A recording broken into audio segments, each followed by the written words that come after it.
بسم الله الرحمن الرحیم. دوستان السلام علیکم ورحمت الله وبرکاته. زموږ ستاسو نننۍ موضوع سخت او زیرک کار کول دي. په لومړي سر کې به موږ دا وایو چې سخت کار کوم کار ته وایي، بیا به وایو چې زیرک کار کوم کار ته وایي، بیا به راسو دا وایو چې د زیرک کار ګټې کومې دي، او وروسته له هغې به ووایو چې څنګه موږ کولی شو زیرک کار ترسره کړو یا کارونه په زیرک ډول ترسره کړو.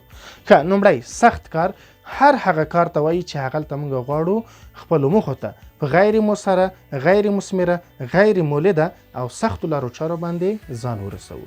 له بل اړخه زیرک کار هر هغه کار ته ویل کیږي چې هلته موږ غواړو خپلو موخو ته ځان په مؤثره، مثمره، مولده او لنډو لارو چارو او اسانو لارو چارو باندې ځان څنګه کو ورسوو. ښه، د بیلګې په ډول دوه همصنفیان دي او هغوی ازموینې ته آمادګي نیسي. صحیح ده؟ یو نفر د هغه ټول سیمستر هره ورځ 8 ساعته درس وایي. بل نفر د هغه ټول سیمستر کې په هره ورځ کې نیم ساعت یا یو ساعت خپل درس ته څنګه کوي ورکوي. ولې د ازموینې په پایله کې هغه نفر چې هغه یو ساعت یا نیم ساعت درس وایي هغه 90 نمرې وړي او هغه فرد چې هغه مثلا 8 ساعته درس ته ورکوي هغه 80 نمرې وړي. دلته یو عامل څه ده؟ یو عامل دا ده چې هغه کس چې هغه 8 ساعته درس وایي هغه کار په سخت ډول ترسره کوي او هغه فرد چې هغه مثلا یو ساعت یا نیم ساعت درس وایي هغه کار په زیرک ډول ترسره کوي او بالاخره هغه په ښه ډول باندې خپلې موخې ته څنګه کیږي رسیږي. صحیح ده؟ ښه، راځو د مؤثر د سخت د زیرک کار ګټو ته. ښه، د زیرک کار په نتیجه کې موږ کولی شو خپله انرژي څنګه کو وسپموو. یعنی موږ چې کله لنډې لارې چارې ولرو، موږ چې کله مؤثرې او مثمرې لارې چارې ولرو نو موږ څخه کمه انرژي مصرفیږي. صحیح ده؟ او بیا بالاخره کولی سو همغه پاتې انرژي په نورو کارونو باندې، په نورو هغه کارونه باندې چې موږ نورو موخو ته رسوي، موږ ته مولیدیت زیات راکوي، په هغو باندې مصرف کو. د بیلګې په ډول یو نفر د هغه له ټکنالوژي څخه استفاده کوي، مثلا یو تراکتور څخه استفاده کوي او پټۍ اړوي په نیم ساعت کې. بل فرد د هغه پټۍ په بیل باندې اړوي، هغه 2 ورځې څنګه کوي په هغه کې تیروي.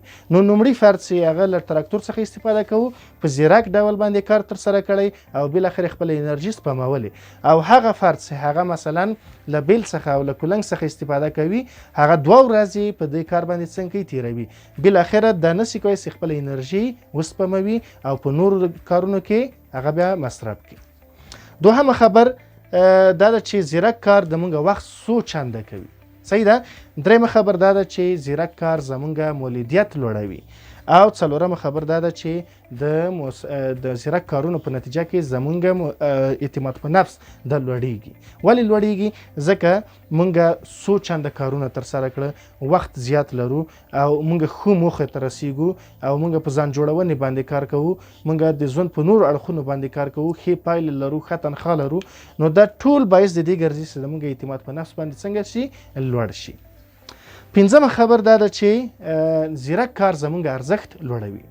زمونږ ارزښت په بازار او په مارکیټ او په مسلکي ژوند، په کورني ژوند، په دې ټولو کې د زیرک کار په نتیجه کې څنګه کیږي؟ زیاتیږي. یعنی کله چې مونږ په زیرک ډول کارونه ترسره کوو مونږ زیاترین پایلې ترلاسه کوو، مونږ زیاترین نتیجې ترلاسه کوو، مونږ زیاترین علم ترلاسه کوو، معلومات ترلاسه کوو، ټکنالوژي باندې پوهیږو، د ژوند په نورو اړخونو باندې پوهیږو. د هماغه ده چې زمونږ ارزښت لوړي او که چیرته مونږ کومه وظیفه یا دنده ترسره کوو او یا په اجتماعي نور اړخونو د زندگی کې زمونږ ته خلک ارزښت راکوي او ارزښت مو زیات وي. شپږمه خبره پرمختګ ته زمینه مساعدوي. لکه څنګه چې مونږ ویل چې مونږ انرژي سپموو، مونږ وخت څو چنده کوو، زمونږ مولیدیت لوړیږي، زمونږ اعتماد په نفس باندې لوړیږي. صحیح ده؟ ارزښت مو زیاتیږي.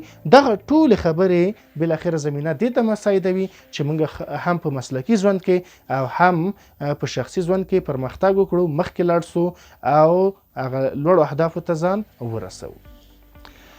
ښه، اوس راځو دې ته چې څنګه ښایي موږ کولی شو په زیرک ډول باندې کار ترسره کړو. لومړی خبره، نه خبرې دي، لومړی خبره دا ده چې موخې باید وټاکو. دوستانو، موخې ټاکل دا ډېر اړین ده تر څو موږ کار په زیرک ډول باندې ترسره کړو. څنګه؟ که مثلا موږ په یو کښتۍ کې ناست یو او په یو سیند کې روان یو او بالاخره پوه نشو چې کوم ځای ته موږ تلل غواړو، نو موږ به بالاخره ګرد ګرځېږو. صحیح ده؟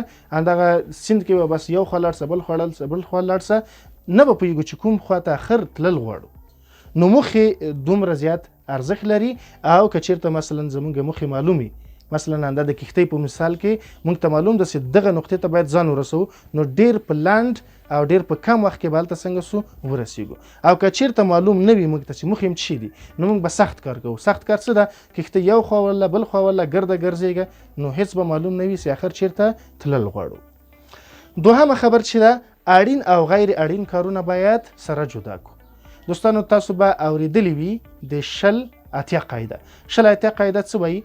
زمونږ 80% پایلې د 20% کارونو څخه څنګه کیږي؟ ترلاسه کیږي. نو هغه 20% کارونه چې هغه ضرور دي او هغه موږ ته 80% پایلې راکوي، هغه باید موږ مشخص کو او په هغه ته زیاته توجه وکړو. هغه کارونه چې هغه غیر اړین دي هغه ته باید ډیره توجه ونه شي. درېمه خبر، بشپړه نقشه باید چمتو کړو. موخو ته د رسیدو لپاره بشپړه نقشه باید څنګه شي؟ چمتو سي. یعنی یو نقشه جوړه سي، په هغه نقشه کې هغه خپل ابتدا چې چیرته دا وجود لري او چیرته تلل غواړي، په دې کې وګوري 10 لارې، 100 لارې، 50 لارې همغه هدف ته د رسیدو لپاره دي، ولې ټولې لارې چې دي مؤثره، مثمرې او مولدې نه دي. دکې باید موږ هغه لاره پیدا کړو چې هغه موږ د خپل هدف ته په مؤثر، مثمر او مولد ډول باندې څنګه کوي؟ رسوي. په اسانه ډول باندې مو څنګه کوي؟ رسوي. نو یو بشپړه نقشه موږ باید چمتو کړو. څلورم، ملټي ټاسکینګ ته باید نه ووایو. یعنی په یو وخت کې څو کارونه ترسره کول، دغه ته باید موږ څه وایو؟ نه وایو.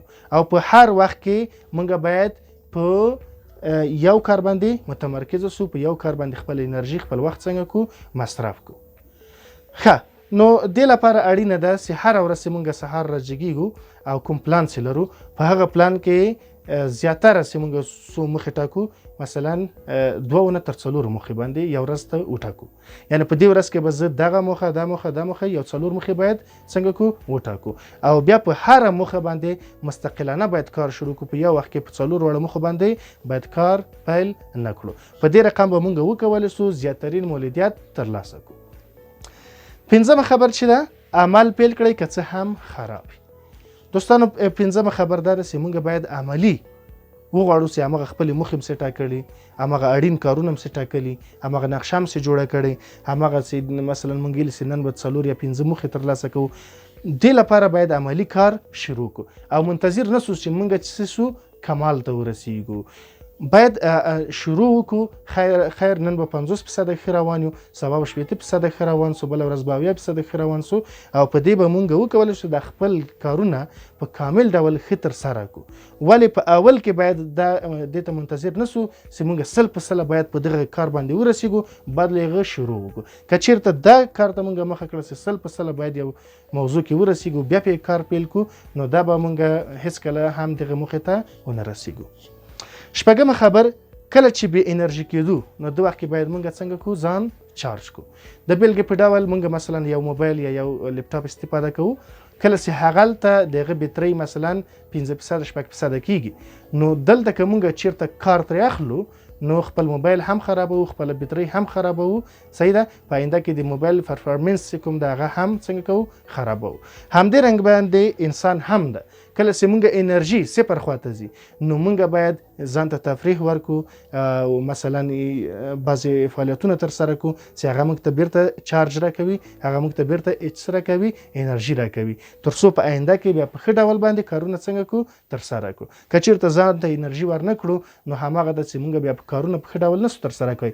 مثلا مونږ ښه استراحت نه ده کړی، خوب هم نه ده کړی، نور انرژي نه لرو، خوراکي لحاظه مثلا وږي تږي یو، نو دا بیا نسو کولی چې موږ اړینه انرژي ولرو تر څو کارونه څنګه کړو؟ ترسره کړو. اوومه خبر، د زیرک کار په ترسره کولو کې د پارکینسون قانون عملي کول دي. دوستانو پارکینسون قانون مخکې ویډیوګانو کې هم ما تاسو سره شریک کړی. هغه دا وایي چې موږ هر کار ته چې څومره وخت ورکو، هماغومره وخت راڅخه نیسي. د بیلګې په ډول موږ غواړو یو کتاب ولیکو. صحیح ده. که دغه کتاب لیکلو ته موږ یو میاشت ورکو، موږ کولی شو دا کتاب په یو میاشت کې څنګه کو ولیکو. که چیرته همدغه کتاب ته موږ یو کال ورکو نو شاید په یو کال کې موږ وتوانیږو چې کتاب څنګه کو ولیکو. او که چیرته مثلا 8 کاله 10 کاله ورکو نو دا به له موږ څخه همغه 10 کاله ونیسي. نو د پارکینسون له قانون څخه باید استفاده وکړو او هر موخې ته، هر هدف ته، هر فعالیت ته باید مناسب وخت ورکو، له حد زیات وخت ور نه کړو. ځکه که له حد زیات وخت ورکړو نو زمونږ وخت به مصرفي، انرژي به هم مصرفي، په نتیجه کې به زمونږ مولدیت هم کمي، موثریت او مثمریت به هم کمي او به نشو کولی چې کارونه په زیرک ډول ترسره کړو. اتمه خبر، راتلونکې ورځ مو نن ماخوستن پلان کړئ. دوستانو هر آینده ورځ هغه باید مونږ نن څنګه کو پلان کړو. یعنی ماخوستن مونږ کینو چې سبا کوم کارونه مونږ ته اړین دي، کوم اهداف مونږ ته اړین دي چې باید هغه ته ورسیږو. هغه باید ټول پلان کو او سبا لپاره تیار پلان لرو او بیا لاړ شو په هغه باندې کار ترسره کړو. ښه، نهمه خبر، ځان جوړونه جهان جوړونه ده.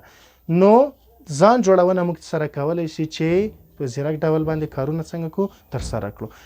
مونږ باید اټلیست په هفته کې یو ځل کینو او وګورو چې کومې مهارتونو ته مونږ اړتیا لرو، کومو تجاربو ته مونږ اړتیا لرو، کومو معلوماتو ته مونږ اړتیا لرو، کومه برخه کې مونږ مطالعې ته اړتیا لرو او بالاخره په همغه برخه کې عملی مطالعه هم وکړو، همغه معلومات هم ترلاسه کړو، همغه مهارتونه هم ترلاسه کړو او بیا وکولی شو چې کارونه په زیرک ډول باندې ترسره کړو. دوستانو که چیرته تاسو غواړئ چې په بعضو موضوعاتو باندې مونږ تاسو ته معلومات چمتو کو نو تاسو کولی شئ په کمنټ کې موږ سره همغه موضوعات شریک کړئ. اوس لپاره خدای په امان.